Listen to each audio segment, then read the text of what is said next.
This is a Geek Leader podcast, and I'm your host, Jon Jon. This show is all about helping us grow as leaders, become better technologists, and improve our lives both at work and at home. I hope you enjoy the show and learn a lot.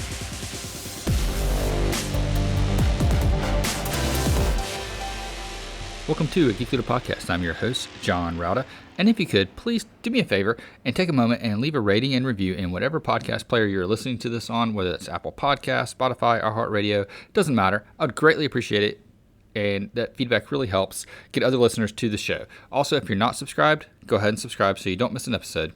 And if you feel so inclined, you can go to geekleader.com/tip and donate to the show. Thanks so much. All right, Geek Leaders, today I'm honored to have Jon Perl on the show. He is the co-founder and CEO of QA Wolf and an engineering leader. So we're going to talk a lot about engineering leadership and a little bit about quality assurance as well. Anyway, with all that being said, Jon, welcome to the show. Hey, Jon, thanks so much for having me. If you don't mind, just tell the audience a little bit about your background and kind of how you got to where you are in your career and what is it that you're doing now? Yeah, so my background, I've been coding since high school. I'm a coder.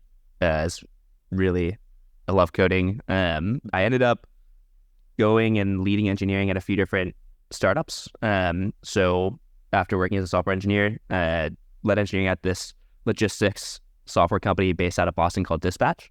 And there we managed logistics for third-party subcontractor networks, but basically plumbers and contractors, helping them figure out where to go and get their reviews and after their job was done. And we had just sort of gotten product market fit. We're starting to scale up with our first enterprise customer, and they had about 30,000 plumbers and contractors relying on our software to figure out where to go. Mm-hmm. And I ended up shipping a bug that broke our platform, and literally like all these plumbers and contractors didn't know where they needed to go that day.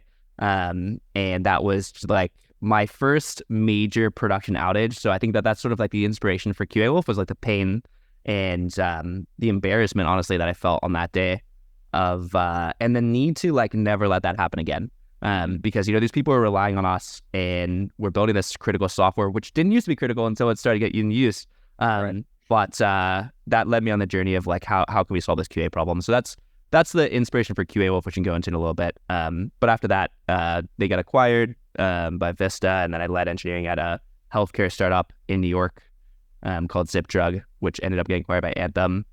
Faced similar QA problems, and after that, just wanted to really like solve it so that we could just focus on shipping features. And that's what I love to do, is like how to build great product, get it out to users, make an impact. And so how do we just solve the QA problem for companies is what we set out to do at QA Wolf. Yeah, I think we've all had those big engineering I remember I was talking to one person on the show one time, and they had a bug in their code where it was a software that takes leads online, and kind of similar to what Dispatch, I guess, is doing, but it's generating leads, but it's for mortgages, and they're sending them out. And instead of like sending them to customers, they were literally just deleting them. So they were taking all these leads. They were using, Google AdWords to drive traffic and Facebook ads to drive traffic and get all these leads and generate them. They were just dumping them in the trash. Like every single one of them had money to the trash. Yeah, exactly. And there's like, wow, we got all these things. We didn't get any leads today. It was like 3 days went by before they like really put it together. It was like tens of thousands of dollars, like just flushed down the train. It happens.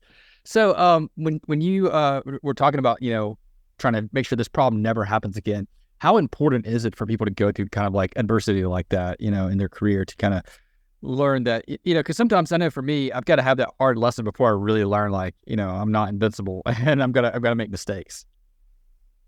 Yeah, I think, you learn a lot more from making mistakes than from getting things right. And I ended up getting fired from that job, actually. Oh, wow.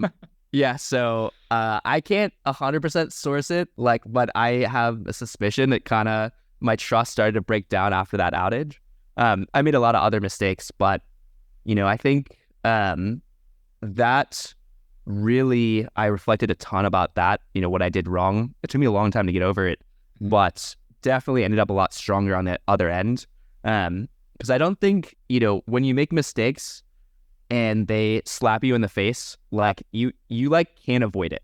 I used to wrestle back in high school, and it's sort of like a one-on-one thing where if you lose, like you lost and it's 100% on you. You can't like blame it on anyone else. So I think mistakes kind of really force you to reflect, like, what did I do there? And I think the biggest mistakes are kind of the biggest source of inspiration, and that we shouldn't shy away from. It's painful, but that's definitely how you can. I've done most of my development is through mistakes that I've made. Yeah, no, I think that's probably the best way to learn. And, I always tell my team, I want them to stretch to the point to where they know their limits. If you don't like stretch out to where you're making mistakes, then you're never reaching your limit. You're not reaching your potential if you don't stretch that far. So I think that's really important. And I love the fact that you're willing to talk about that, on a show in front of the public. So I think that's pretty awesome. When you're not getting fired, like from at least 10% of your jobs, you're not pushing hard enough. That's what I tell. I'm just kidding. I don't recommend. Yeah. Don't recommend getting fired. But one of the rules I always told. So I did the same thing on my last company. I used to always push really hard, and I had a mentor that was awesome, and he told me one time, he's like, it's hard to stop a train once it gets going. So get going, and then he's like, if you're always asking, can I do this? Should I do this? The answer's most likely going to be no, because I don't want you to like risk anything. Your managers are risk averse, but if you just go forward and push and push and push, eventually you're going to hit that limit where like, oops, I messed up. So just got to be ready for that. So tell me a little bit about the early day. Like why you decided. You mentioned that failure was a problem, and you shipped a bug. And QA is anybody that's been in engineering realizes that's a challenge. To get you can't catch everything, right? You're not even gonna get close. But why was QA a focus of starting QA Wolf? Like why was that important to you? Yeah, it's just a problem that I kept coming up at every single company I ever worked at. Mm-hmm. So I was on the platform team at Angie's List, lead engineering dispatch, Zip Drug. We just never could. It was the biggest pain within engineering that I had faced, and so was how do we like expedite and have a thorough manual QA process actually. So like what we ended up trying to do at Dispatch, we had the money, so I was like, let's just throw money at this problem. Let me hire consultants that are experts in this to set up automate tests for us, because the dream is that you build a feature, it's ready to go, and you just go through this automated QA process and you can ship it like right away to production once things are working well. But the reality is that I ended up spending about $60,000, and we ended up getting about like a dozen tests, maybe 20 tests, when we needed about 200 tests to really have like thorough coverage. And those tests were really unreliable. They always would like break, and they would say that things were failing when there wasn't a real bug. There's a lot of false positives or flakes. Mm-hmm. And then we also had to spend a ton of time doing test maintenance. And so we were investing all this time into this automated QA suite that was like not really giving us the ROI we needed to have the confidence that we could ship without shipping bugs. And we ended up doing manual QA, and that slowed down our development process, where we could only release every 2 weeks or so after we had our 2 QA people go through everything. So like that was ended up being what we did at the next company that I worked at. All my friends, one of my co-founders, Laura, she was one of the first engineers at this healthcare company in New York called CityBlock. Mm-hmm. And she has a very similar story. She shipped a bug that broke their platform, and they literally couldn't sign up patients or take care of patients because of the bug she shipped. And it wasn't like, this isn't, it's sort of surprising this is a regular occurrence. It's not like a solved problem for something so important. If like if the QA of bridges was the same as the QA of like software, you would be pretty nervous to drive over a bridge. Yet like software is underpinning all of this critical infrastructure, including our healthcare. We were both at healthcare companies, and so yeah, just clear big enough pain that we wanted to address, and that's what we're doing. Now it's taken us a long time to figure out how to solve enough of the problem. So we don't solve the whole QA problem. We solve take a manual QA process and automate it at with a great experience at a cost that's like affordable. But there's still a lot of things in terms of quality that you need to do outside of what QA Wolf solves for you. So we do the black box testing, but there's a lot of other things you still need to figure out in terms of improving quality. But that's a huge problem that most companies struggle with, and that we're able to help, now over 100 companies shrink their QA process from a few weeks to multiple times a day with like really great coverage and not slowing down our engineering team. So those are sort of the three major things we're helping teams do today. Yeah, I know some of my struggles that I've had, in the past with QA has been like, we'd have a team, let's say we have, 5 or 6 developers on the Scrum team, and we only had one QA person on that team, and they go take vacation 1 week. And that like cuts our velocity in half, basically, because we can't get things done because the QA person's on vacation 1 week. And, sometimes you don't have another QA person from a different team to sub in, and you're just kind of like, well, I guess, and then you get to this point where you're like, well, let's just have the product owner QA this. Maybe they can, maybe they can't. So you run into challenges like that, and then you mentioned automated testing. And I remember we did the same thing probably 10 years ago. We spent a good bit of money trying to, we were using Selenium at the time as a way to kind of automate some of our web testing. And every time we'd make like design changes or even sometimes font changes or things like that, it would just break our test and it'd be a failed test, but no, it's working, and then we spend more time trying to figure out why the test failed than actually, QAing the software to begin with. Yeah, that diagnosis process, that's the huge cost, the like hidden cost once you've set up the tests that you don't realize until you set up those tests, and that we always ran into in really all of our customers. We have a lot of companies that come to QA Wolf that have an existing test suite, but the amount of time they're investing in figuring out and diagnosing failures and maintaining the tests as they change things is just way higher than the value they're getting out of it. But if those are free, like which, if those don't take you any time, then you get this tremendous benefit of not needing to wait on a QA process and being able to ship. The problem with manual QA is that there's this huge trade-off between how long the process takes and how much coverage you get. So you can have a short manual QA process that you test just a few things and you could release every day, but then you're leaving this gap of coverage. So you're always trading off like how much am I testing versus how often am I releasing. And that's the trade-off we're trying to eliminate with QA Wolf, which is you can do a thorough QA process as often as you want without it taking a lot of your team's time. So basically what you're saying is that you guys could test, let's say, I'm just going to throw a ballpark out there and you can correct me if I'm way off here, but like you guys could maybe automate 80% of the testing and then have a manual QA hit that last 20% or the critical 20% that may be difficult to automate so that you can have more of a continuous release, pattern. Yeah, exactly. We can cover anything that can be automated. There's some stuff that can't be automated, like CAPTCHAs. Right. And so... Well, if you could automate that, then you wouldn't be a very good CAPTCHA. Yeah, that's true. So that's where, we can automate all of... most things that people can manual QA, we can automate. I think there's still a huge role for manual QA in development, but I don't think it's part of the critical path of shipping releases. I think where manual QA is really valuable is when you're building something new, like checking, hey, does this really solve what we set out to solve for our customers? What's the experience like? Mm-hmm. Like, well, how can we make this more refined and really like stress test the implementation against what the goals were of the project? So I think as you're building new stuff, like you want to go through and do manual QA, whether that's a product manager, a QA team, like engineering, maybe all three. But I don't think it should be like you need to rely on a manual QA process as your blocker to shipping things to production.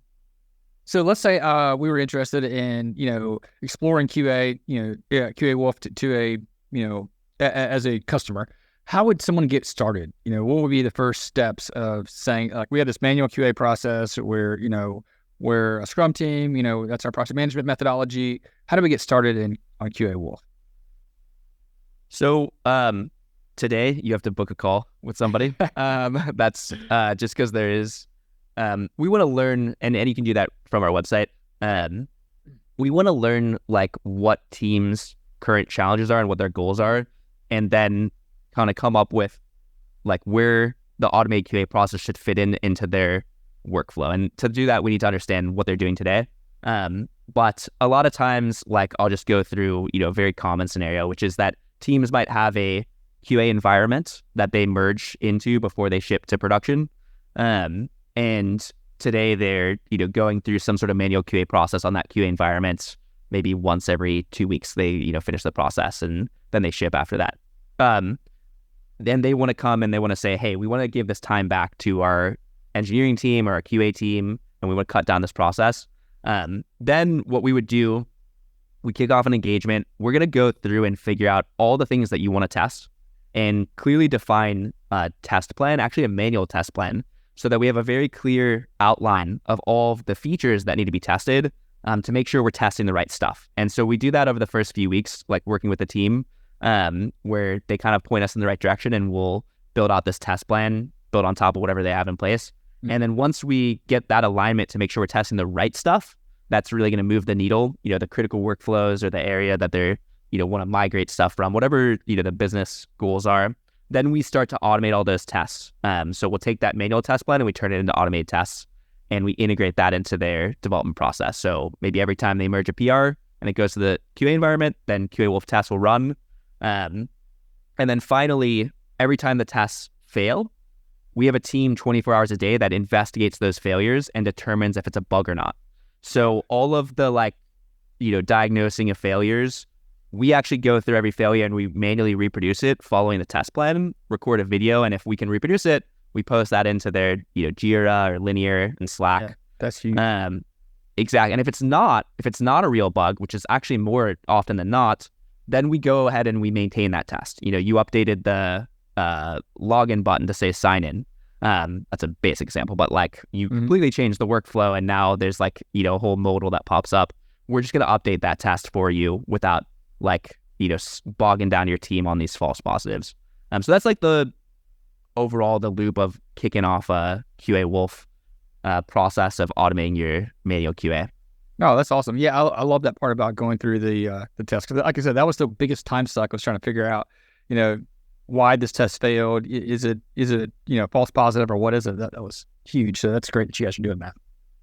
Let me ask you a couple of questions about the starting of QA Wolf, and what was the difference? What was it like going from being an engineering leader somewhere to saying, hey, I'm going to start something, and diving right into the deep end as a CEO?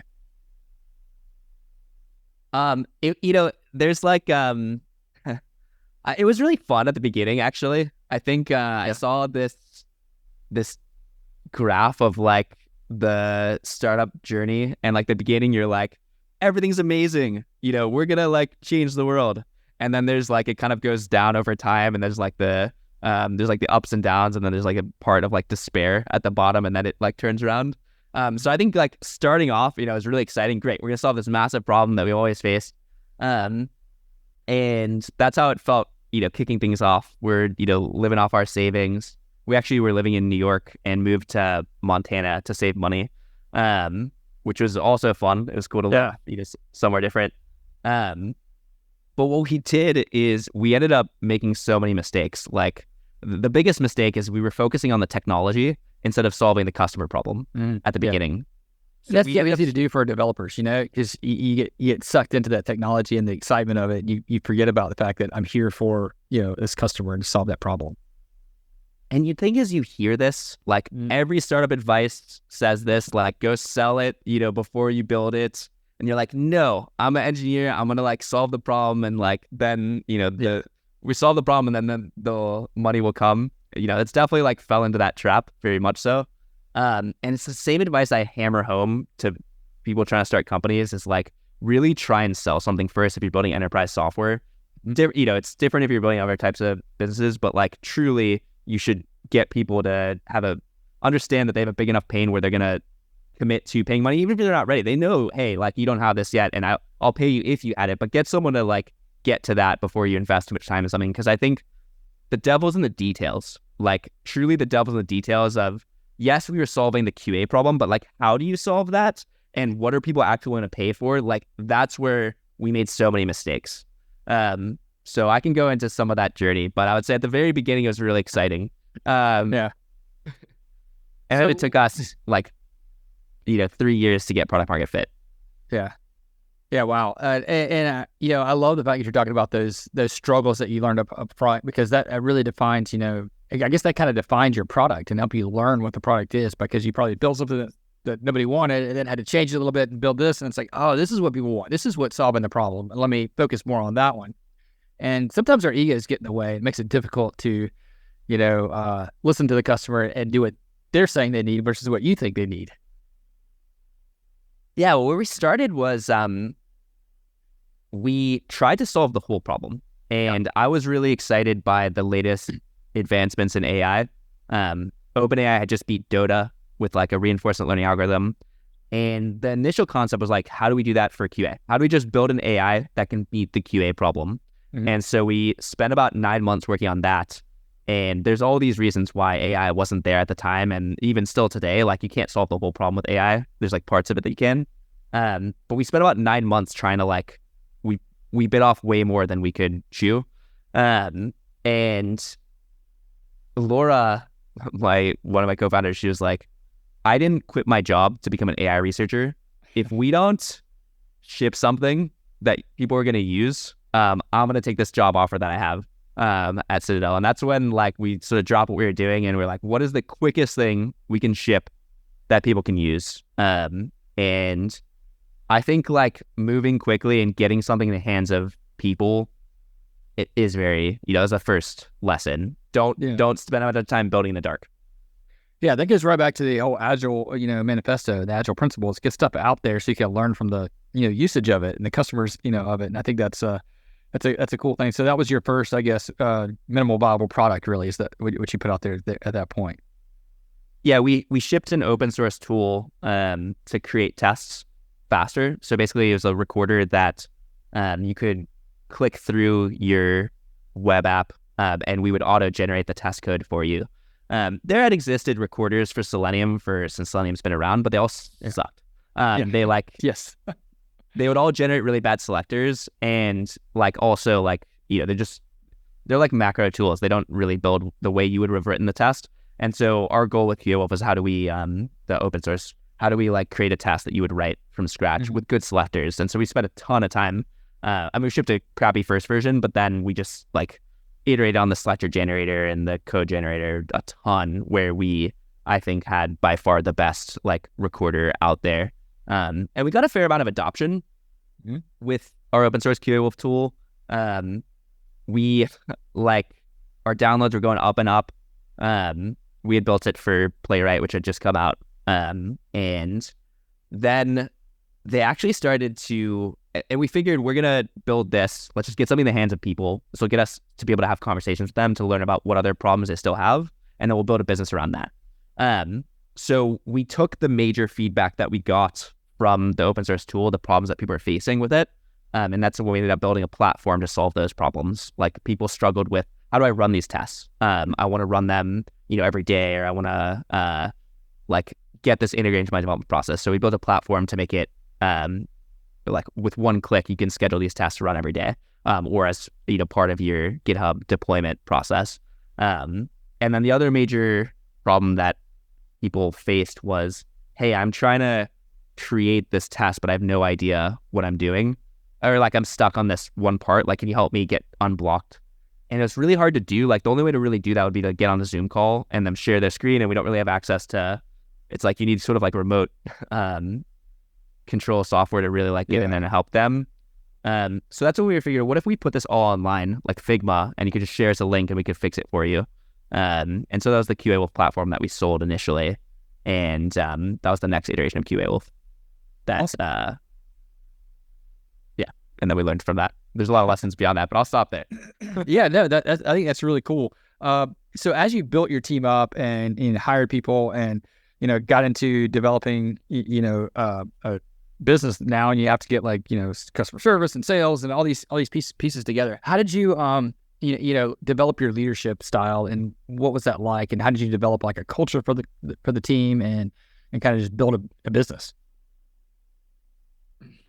So Laura, she worked at Bridgewater, and then later became a software engineer. But Bridgewater, they're really well known for their values. So Ray Dalio has a book about it. They're pretty intense culture. I don't subscribe to everything that they do, but I think just the piece about how their principles and their values are really core to everything that they do.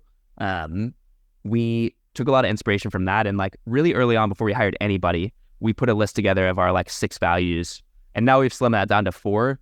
But that's something that we were very intentional about from the beginning, and I was not familiar with this at all because I never worked at a company that it was like so focused on values, but that really came from Laura.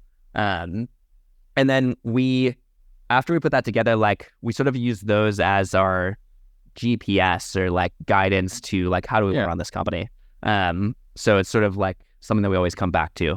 And since then, we've slimmed down the list to make it simpler, and we've tweaked them a little bit. And we've definitely learned a lot more. Like, it's really hard to actually live by your values. So I think we're constantly working on that. And but getting those down first, I think, is super valuable, because it kind of is something you can point back to and say, hey, am I like setting my business aligned with the way I want it to be? And actually, I think values, really the big disconnect that I realized after working at QA Wolf is that most of my unhappiness in previous jobs that I had was that I didn't have aligned values with the company. I don't think there's like a right set of values. I think everyone has different values. But I think in working in a place where you want to do things one way and they want you to do things a different way, like that's where most of my discontent came from. And so having those really clearly defined, I think, helps us be really clear and upfront with people before they join us. Like, this is how we operate. This is what you're signing up for. And some people love that, and a lot of people don't want, what we have set up here. So I think it's also really just important in defining the type of environment that you're going to have and being transparent about that to find people that are going to actually enjoy working at your company. Yeah, no, I think that's great. And, I do that with my team too. We set up, we have what we call our code, and that's like and it's not our software code. It's like our code, our cultural norms, a code we live by. And it's just, a set of, things that I reiterate them every quarter. We have quarterly, group meetings where we all get together. And at that time, I always go through them. I said, I know you've heard this probably a dozen times, depending on how long you've been here. We're going to go through them again.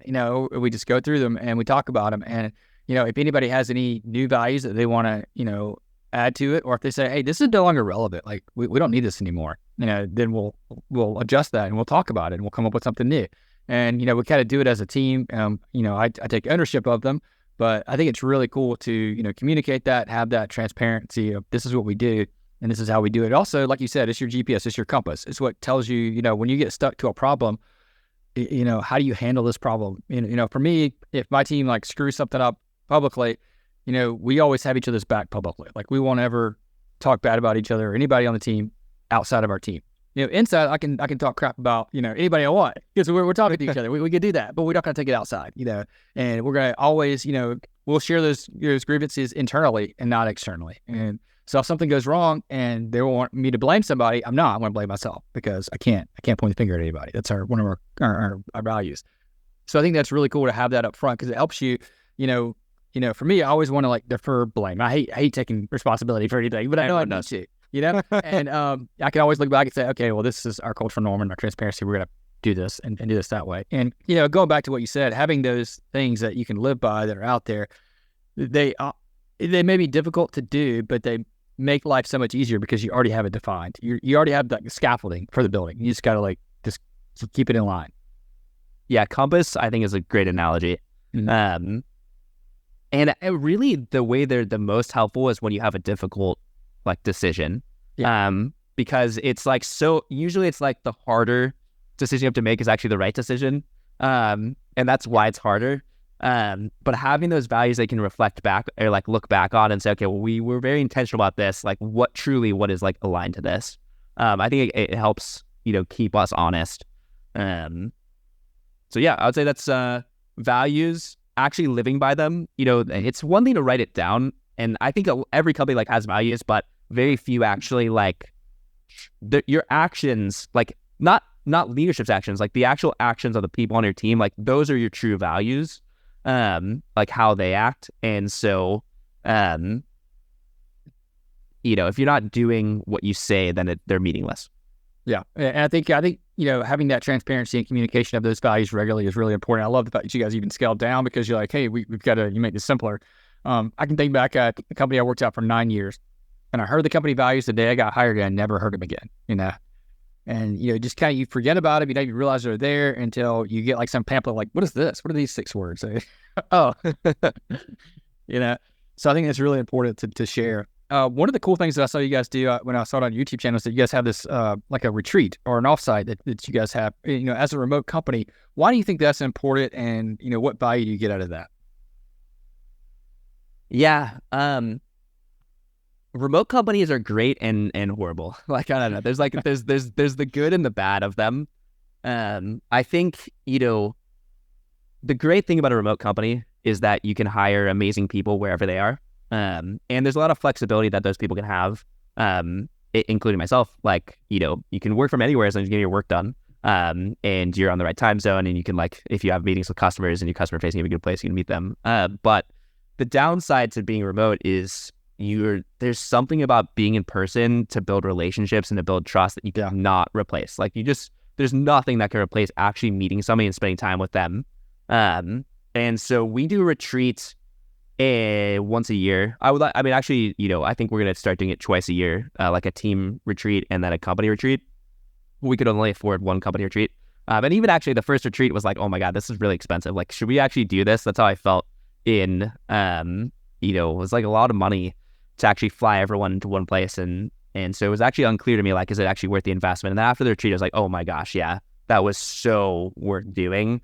The way we do the retreat is our goal is for people to build relationships and to have that face time that you don't get remotely. So we don't do any work things. Like, I do one presentation at dinner about, like, reflecting on what happened this past year, all, the good, the bad, where we want to go the following year.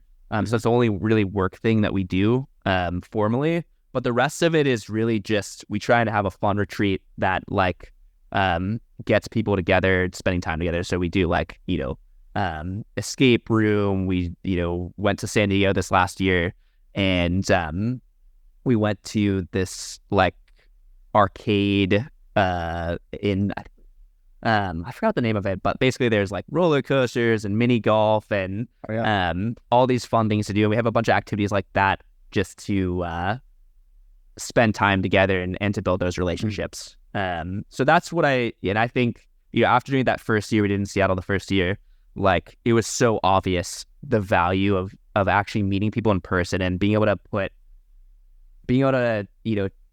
really build that social capital and trust that you can take through the rest of the year and really feel like you have a better relationship with somebody that you would just never have if it was all remote and all sort of like transactional.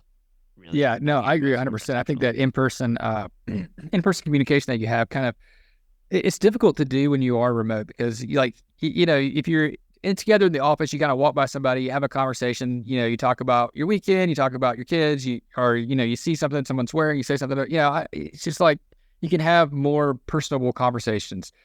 Whereas, I feel like if I can't just, Slack someone and say, hey, what's going on? And have nothing to say, because I feel like I'm interrupting them, because I don't know what they're doing right now. But if I walk by their office and they look at me, that opens the door for a conversation, So it is very difficult to build those relationships when you are fully remote. So I think doing something like that is so important to kind of get to know people on a deeper level.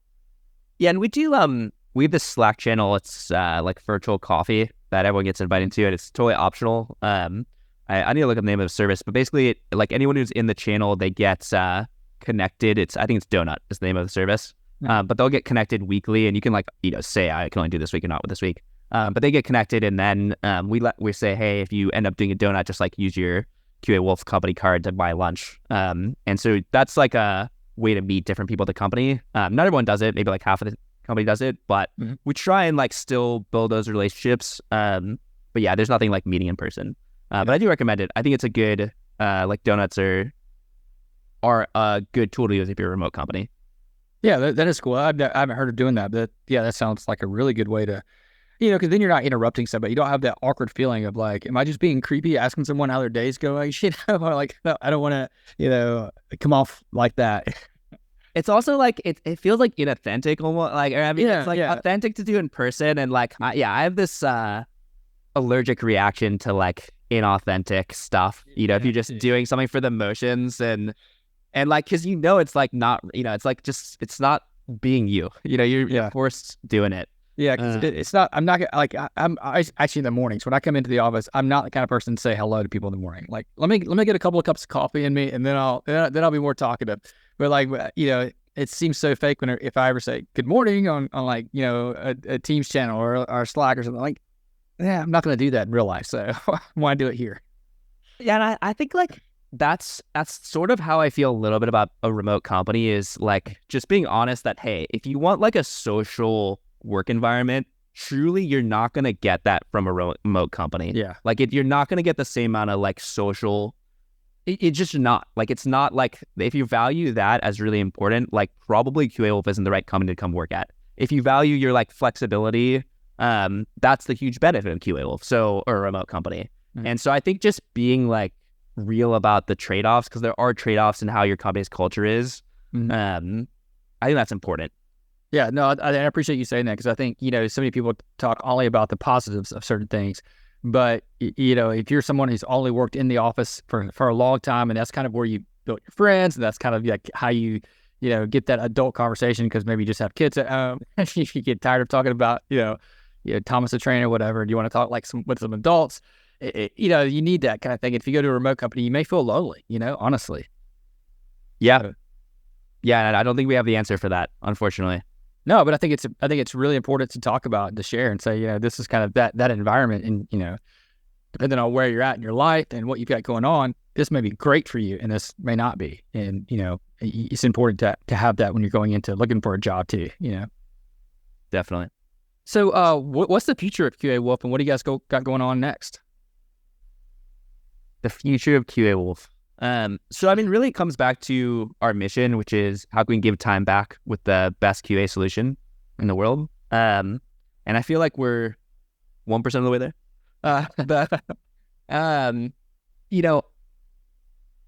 Truly, if you want to automate a manual QA process, I believe there is no better option than using QA Wolf today. But that being said, in terms of where it's like a better experience, you get more for your money, it's cheaper, faster. But that being said, we use our own, we dog food QA Wolf. If QA Wolf didn't exist, there's like no way we could ship new updates, because we have over 100 companies relying on us to do their entire, a lot of their QA process.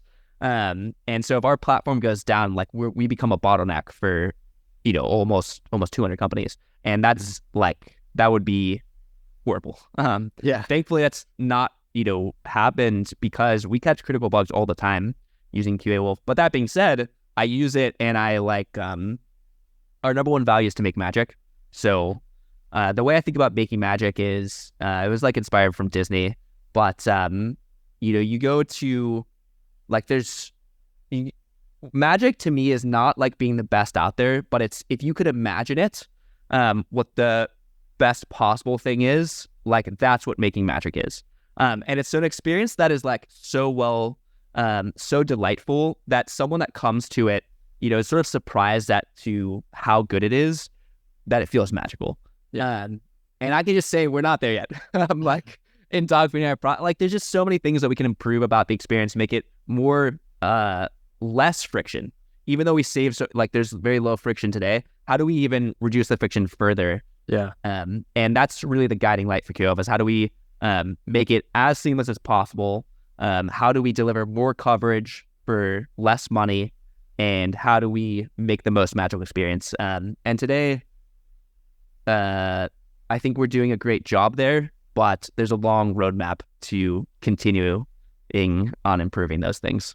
Yeah, that's cool. I think, I love your honesty about things like that. How you talk about how, and eating your own dog food is extremely important, in my opinion, with software development. If you're creating a tool, especially a dev tool, you need to be using that dev tool to create your tools, that way, because you find all the little things that that your customers are going to find, and if you could find it first and fix it, and you see, the problems, if you're anything like me, you're more critical about yourself than anybody else is.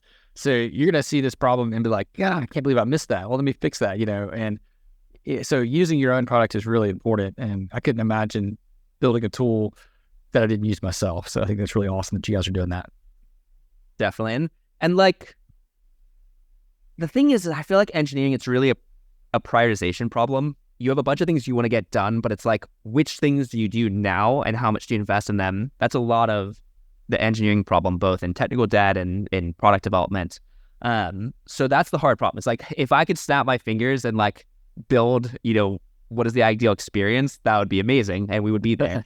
But it's really like, what's the biggest pain today that we're facing, that our users are facing, and like solving that one and working down the list. So it's fun though. I mean, that there's this quote I really like, which is "the journey is the reward." Mm-hmm. I think it's like really easy to get caught up in, hey, I want to get here, and like until I get there, I'm not going to be happy. We want to serve the entire market and automate like all of QA. And until then, and give back, millions of hours of time back to people. But there's so many steps along the way. And I think just really valuing the journey, like, I think that's really, really nice if you can do that. I'm not good at that, but I like I like the idea of the journey as the reward.